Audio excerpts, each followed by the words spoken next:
मिरज म्हैसाळ उड्डाणपूल येथे सिलेंडरने भरलेली चारचाकी गाडी पलटी। कर्नाटक बसने धडक दिल्याने सिलेंडर घेऊन जाणारा टेम्पो पलटी झाल्याची घटना। सुदैवाने जीवितहानी नाही, पण गाडीत आग विझवण्याचे साधन नाही।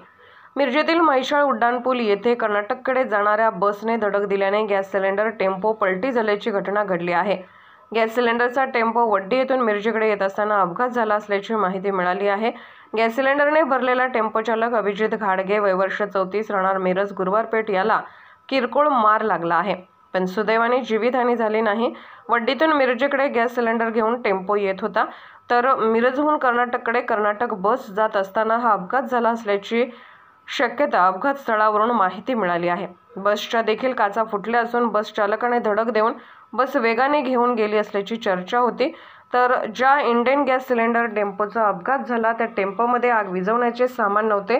जर स्फोट होऊन जीवितहानी झाली असती तर त्याला जबाबदार कोण अशी चर्चा नागरिकातून होत आहे। तर यावेळी घटनास्थळी पोलिसांनी पंचनामा केला, पण अद्यापही गुन्हा दाखल झालेला नाही।